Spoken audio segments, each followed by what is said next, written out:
Assalamualaikum warahmatullahi wabarakatuh. Perkenalkan, saya Rahadian Rami Suranata, mahasiswa pada program studi PJJ S1 Akuntansi Universitas Cyber Asia. Pada kesempatan kali ini, izinkan saya memberikan presentasi untuk tugas ujian akhir semester Digital Auditing dengan materi materialitas dan resiko.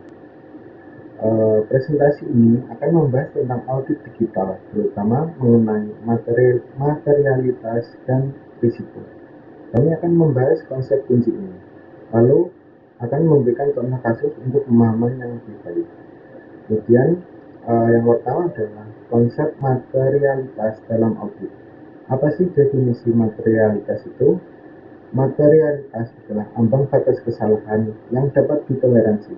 Kesalahan tersebut tidak akan mempengaruhi keputusan pengguna laporan keuangan. Auditor bertanggung jawab untuk mengidentifikasi dan melaporkan salah satu material pada klien agar dapat dikoreksi. Langkah-langkah yang harus ditempuh adalah yang pertama, penilaian awal materialitas di awal audit, yaitu menetapkan ambang batas materialitas di awal audit. Ambang batas ini adalah jumlah maksimum salah saji yang masih dapat ditolerir tanpa mempengaruhi keputusan pengguna.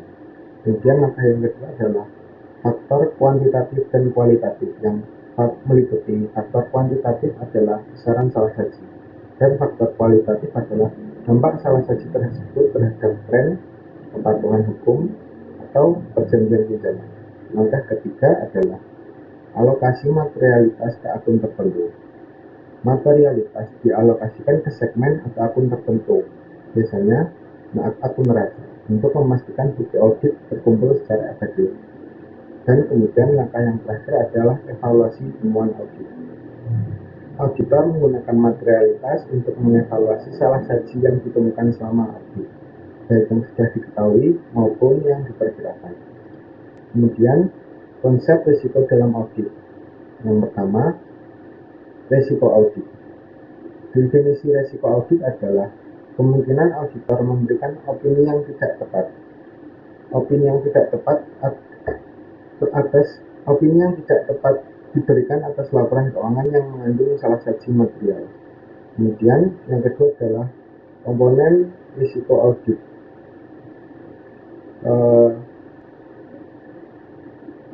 Komponen risiko audit meliputi risiko bawaan atau inherent risk, yaitu risiko salah satu material karena sifat bisnis klien atau industri. Kemudian risiko pengendalian atau control risk, yaitu risiko salah satu material yang tidak terdeteksi oleh sistem pengendalian internal klien. Kemudian risiko audit yang ketiga adalah risiko deteksi atau detection risk. Risiko auditor tidak mendeteksi salah satu material. Kemudian yang ketiga adalah faktor risiko audit, meliputi dua hal, yaitu risiko keterlibatan. Risiko keterlibatan adalah risiko yang terkait dengan klien, seperti integritas manajemen atau kemungkinan kesulitan keuangan. Lalu faktor itu adalah faktor eksternal, yaitu sejauh mana pengguna eksternal dapat mengendalikan laporan keuangan. Kemudian, hubungan materialitas dan risiko dengan bukti audit. Hubungan yang pertama meliputi hubungan langsung dan terbalik. Yang poin setelah hubungan langsung dan terbalik adalah risiko bawaan dan risiko pengendalian. Semakin tinggi risiko bawaan atau risiko pengendalian, maka semakin rendah risiko deteksi yang direncanakan dan semakin banyak bukti audit yang diperlukan.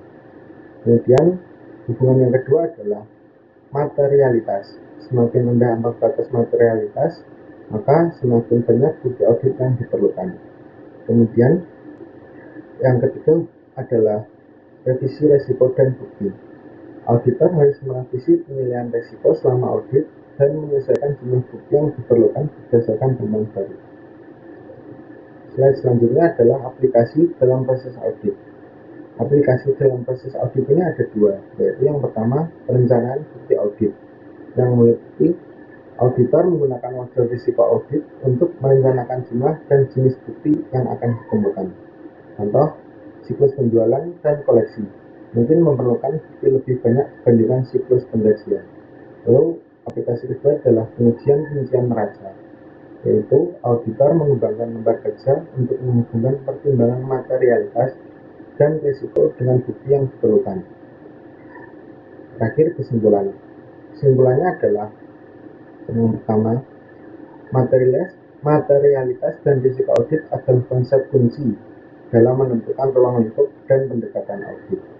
Lalu yang kedua adalah kualitas audit, di mana auditor harus menyeimbangkan antara materialitas, risiko, dan bukti yang diperlukan untuk mencapai audit yang berkualitas ini. Dan yang terakhir adalah revisi penilaian risiko dan materialitas selama audit diperlukan untuk memastikan bahwa temuan audit akurat dan relevan.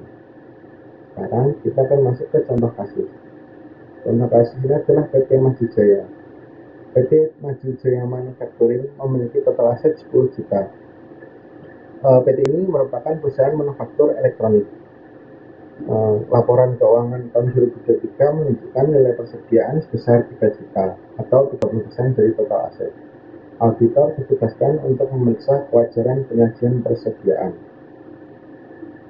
Yang pertama yang harus kita lakukan adalah penetapan materialitas. Materialitas awal ditetapkan oleh auditor sebesar 5% dari total aset atau sebesar 500 ribu dolar. Jadi ada 3 juta dolar ya teman-teman. Kemudian alokasi ke segmen. Alokasi ke segmen ini persediaan dialokasikan 40% dari materialitas total atau sebesar 200 ribu. 40% dari 500 ribu karena signifikansinya. Jadi jika salah satu persediaan melebihi 200 ribu maka sudah dianggap material.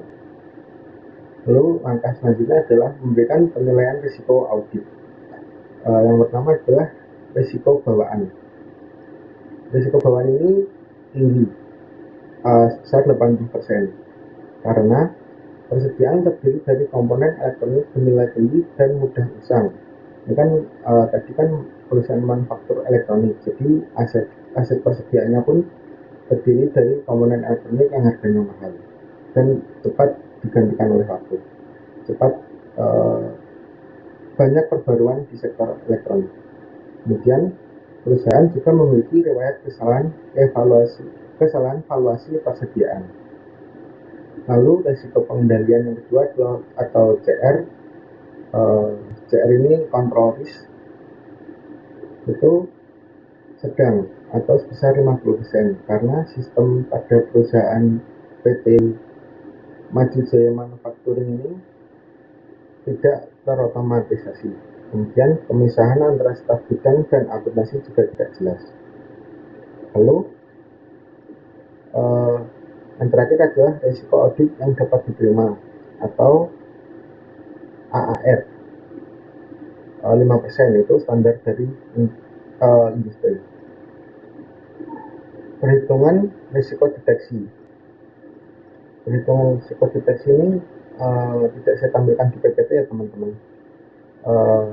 Tapi intinya adalah auditor harus merencanakan prosedur audit dengan risiko deteksi 12,5%, yang artinya diperlukan bukti yang lebih banyak. Kemudian kita melakukan prosedur merencanakan audit. Yang pertama adalah pengujian kontrol.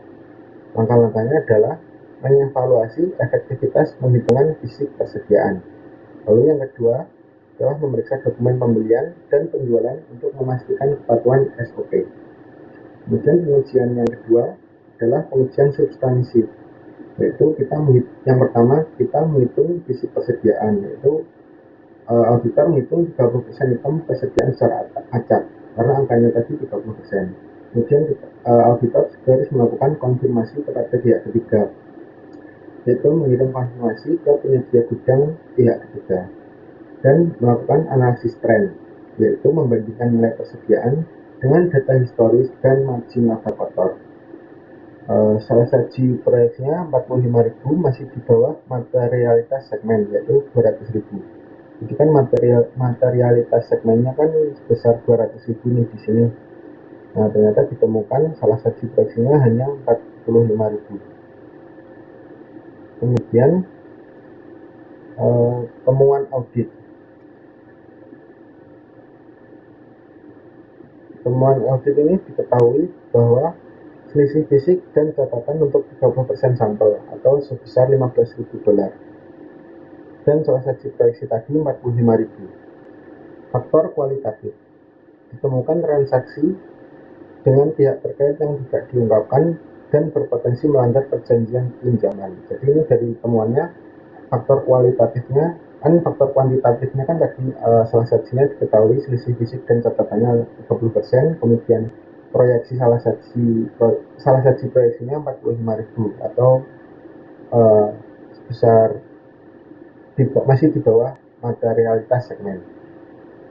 Kemudian di faktor kualitatifnya ada transaksi dengan pihak terkait yang tidak diungkapkan, dan kesimpulannya adalah salah saji menjadi material secara kualitatif meskipun jumlahnya masih di bawah ambang batas. Kemudian revisi resiko dan bukti serta kesimpulannya. Revisi resiko pengendalian. Kontrol fisik persediaan lebih lemah dari perkiraan awal. Kontrol risk direvisi dari 50% menjadi 70%. Kemudian penyesuaian prosedur. PT Maju Jaya Manufacturing harus memperluas cakupan sampel menjadi 50% persediaan dan melakukan inspeksi mendadak untuk memastikan keakuratan catatan. Kesimpulannya adalah untuk bagian pelaporan, salah satu kuantitatif sebesar $45.000 tadi yang di sini tidak material, tapi faktor kualitatif atau adanya transaksi tersembunyi tadi membuat salah satu menjadi material karena adanya transaksi yang